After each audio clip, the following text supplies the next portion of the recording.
Samahan nyo naman kami mga guys na maglagaw-lagaw sa bagong ruta ni Kaprubin, no? Para naman ma-enjoy ang adlaw tanga subong diba? Kanami sa amon ruta, puro tudlan na, kadlawan na, kag hindi na maintindihan kung ano mo na batyagan. Ay, ala, natumba si Maninoy, ti man tagam. Hello mga morning sa inyo mga guys, no? Ay hala, pasensya talaga dahil napapao si Maninoy ninyo. Ay, sa sobra ba naman kaong-kaon, ice cream latte, dula, tingog, taba. Ay, ambot na lang gid. So ayun nga mga guys, no, ngayong adlaw pala ay maglalagaw ang grupo. Ano pata, umpisan ta ni Kayari ng mga gwapo tanga upudo. Ay, ambot na lang gid. Sa ngayong adlaw mga guys, no, hindi makakaupod sa atin si Pare Roy. Nakita lang kami doon kanina sa may 7-Eleven kasi nga ay iba yung ruta nila. Magpapapawis siya muna ng gusto, no, para naman kung makaupod sa samon nga ruta ay hindi siya magtutulod ng tudo. Tulod-tudo kaya mo muna gyapon. Tapos na lang gawad amigos Matthew alias Joel. Tudlo lang ta. So bali nga mga guys, no, nakita nyo naman yung mga upod natin. May naglalabay nga mga road bike. Pero si Bututoy mga guys, no, nag road bike siya kasi nga magbabalik daw siya temprano. Wait, mo kaya mo na gusto sang tunto. Tunto. So ito na mga guys, so, umpisa na tayo dito. Ala, ginuganas sa mga gwapo. Ano pa? Ay hala, tuduhon na ni Sipa para naman makalabot tayo doon sa ating kakatuan. Ay, ambot na lang gito. So shoutout nga pala mga guys, no, sa mga hindi sumama. Si Koreanong Hilaw, ang amigo ko pagid nga si Buknoy. Shoutout sa imo ta. Happy birthday, no? Sa birthday niya ngayong adlaw mga guys, diretso na ta. Ay hala, wala na ako dumdum kung sino pa ganyan. Uy, kaupod Dahil man, tama sa mong kadamo. Tanawab lang ilang ubra. Nag-iikot-ikot ang ilang lawas, no? Nag-uyog-uyog na parang ulod-ulod. Animal. Gago! So, bago tayo mga guys magsusulod sa may trail, no, ay hahapit muna tayo dito kakain, no? Pero pagdating namin, ala, may mga gwapo-gwapa pa shout out. Shout out din Kuran. Ay Timalwalo. So shout out pala mga guys, no, sa mga grupo nila, no. Ayan na, nagpa-picture muna ako sa mga idol ko para naman di ko sila makalimutan habang naglalagaw-lagaw tayo. Diba? So ayan na, kita nyo naman siguro yung mga dati nating mga grupo yan, nauna na sila dito mga guys sa Taymiyos. Ala, nagdada ng mga tuntot, Anon mo kay busog rin sila. Mauli na daw, Teka, kami na lang bilhin. So ayan na mga guys, umpisa na tayo, no, sa pagdada. So ito na si Kaprubin, nagpa-plaster na siya. Tinanta ba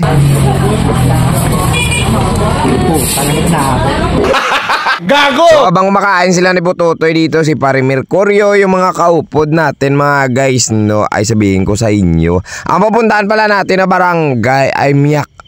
Oo, nabatian ninyo yan mga guys. Ay oo, malapit lang yan dito sa may Taymiyos. Pagbalik natin dyan mamaya sa may unhan, no, magliliko tayo. Pakadto tayo sa tuon na area. Yan, nakita ninyo, sobrang taas talaga mga guys mo. Entrada pa lang ang gingkain namin na manamit na manok. Ala, para magbabalik ay hindi ilalabas sa puwit, ha. Lalabas talaga sa baba mo. Ay hala. Wow! Sa tinagal-tagal namin dito, nagbabalik-balik mga guys na lugar na to, no, ay hindi pa namin ito nasudlan. First time ko talaga mga guys nakasulod dito. Kundi tungod kay Kaprubin, di ako nakapunta dito mga guys. So ang sabi sa akin ni Kaprubin mga guys, no, ang lalapusan daw natin ay Barangay San Fernando, Barangay Gungbok. Nadumduman nyo yan mga guys. Umupunta talaga kayo doon mga guys, papuntang dala ng Takuyong. Malalabyan mo talaga yan mga guys, no. Pero hindi namin yan napapansin noon mga guys kasi nga sabi ng mga kaupod ko, manubo daw. Ay hala, nung pinunta na namin ngayon, Diyos ka, ay hala, dumabalik ang ginawa ko. Ay ambot na lang gid. Napasaka na kami mga guys, no, naagyan ko yung followers ko dito. Shoutout sa iyo sir, mag-ingat ka palagi sa pagbiyahe mo, no. Ay sumaka na siya mga guys dyan kasi nga nagpakayo siya ng sasakyan. Merong mekaniko dyan na gwapo. Kita nyo naman kanina doon nga may kaupod siya. So ito na nga mga guys, balik tayo dito sa ibaba. Pumundo kami ni Pare kasi nga naglalantawanay kami ng aming gear. Pinagtawanan pa kami ni Bututoy. So ayan na nga mga guys, no, hanggang dito na pala nga daan si Bututoy, kasi nga yung dalan dito ay rough road na, ay bawal na dito sumulod yung road bike kasi nga delikado at saka nagmamadali siya magpuli mga guys kasi nga daw magsisimba pa sila ng Baby Loves Yacht. Shout out lang sa Migaya, halong kayo permi ha, magbalon kayo ng balon.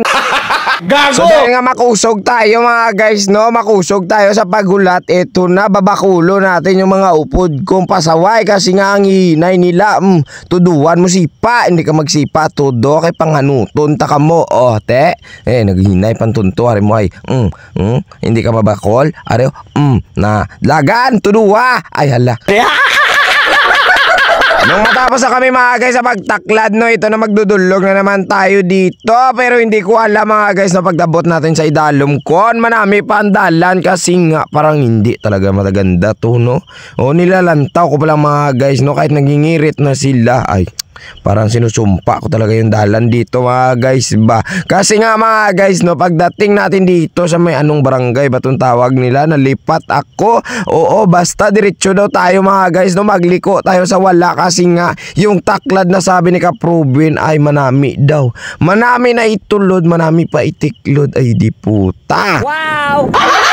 So dahil naman mga guys, sanay tayo sa budulay, umpisahan ta na ako na lang dito ang videographer mga guys. So nilalanta ko sila Kaprubin ko, nakakapoy na sila. Ay para hindi pa sila kapoy mga guys, no, pero binidyo ako si kumpare ko doon, oh. Parang ayaw niya maghalin kaya sinamahan ko siya. Ay pagdating namin dun sa ibabaw mga guys, no, para magpuputok talaga yung dugan ko kasi nga ay makita mo naman yung ibabaw na talakladon. Tingnan mo naman, oh, ay tinitiklo na lang ni pare ang iyang abay kasi nga parang hindi na daw maglalakat. Parang may hagdan-hagdan pa dito kasi mga guys, oh. Kita niya naman si Boy Halublak, hindi niya kaya tadlungin. Tadlungin. At nang matapos namin mga guys, no, nalakatin yung area na may hagdan-hagdan, pagdating namin sa ibabaw, ito na nagsasaot-saot na sila kasi mag-obra daw sila ng bonfire. Ano ba yung bonfire, no? Diba yung bonfire tulan, tapos yung fire kalayo, tulan na may kalayo. So ayan na mga guys, so kita nyo naglulungo na si Kaprubin kasi nga yung ruta niya daw ay parang masakit daw. Aba, parang masakit. Ito, tingnan nyo sa Maninoy, nagsakit-sakit na. Ahla, animal. Gago! So sa may gusto pala mga guys na sudlin yung ruta na ito, magalong talaga kayo mga guys. Magbaon kayo na madamo na tubig kasi nga pag-abot mo sa ibabaw, wala ka talaga dito mabaklan, maghanap ka pa talaga, magdudulog tayo dun sa may likod. So bago tayo mga guys magdudulog, syempre nagpupusting muna yung mga upod natin dito, no. Picture taking muna tayo dito. Tsakak, tsakak, tsakak, ganyan, no, diba? O ayan na. Dahil nakaplastar na nga sila mga guys, no. Ito na mag-uumpisa na tayo sa pagdulog. Oo, magdudulog tayo, mag-aagi tayo sa idalom ng kawayan na may gamba, magamba-gamba, agaba-gamba. Gago! So abang palabas na kami ng mga guys ng wayang, no, shoutout nga pala sa kumpare ko Nara sa Kalinog, Subong pare. Ingat ka dyan palagi. Shoutout din pala doon sa kaibigan nating isa na si Boy Ispalto. Shoutout sa iyo idol ha. Ayan na, shoutout ko na kanina si Buknoy. Sino ba nga ba hindi ko na shoutout? Shoutout pala kay Spiutin. Oo, hindi ta kamaliptan, no, pre. Kasi nga andito si pare mo, oh, nagbubugsay sa kanyang tiil. Bugsay. So ayan na mga guys, no, finally nakalabas na rin tayo sa trail na sinasabi ni Kaprubin. Grabe, sobrang pagod ko talaga dito mga guys, pero wala tayong magagawa. Ganyan talaga yung trabaho ng gustong ma-enjoy ang buhay kahit pagod, okay lang, aray. Wow! So ayan na mga guys, no, nakalabas na tayo sa may barangay Gungbok. Oo, maraming salamat talaga mga guys sa panood ninyo sa aming video at sana'y na-enjoy kayo dahil kami ay walang sawa pa rin kami mga guys sa paghanap ng lugar na pwede ninyong kantuan at pwede ninyong lagawan. At syempre magpapasalamat din tayo sa lahat ng mga kaibigan ko dahil nga sinamahan nila ako kahit pagod and then parang matatrangkaso na. Maraming salamat sa inyo mga guys, no, sa susunod naman na ruta ulit. Sana'y na-enjoy kayo. God bless to all. Paalam na po. Bye-bye.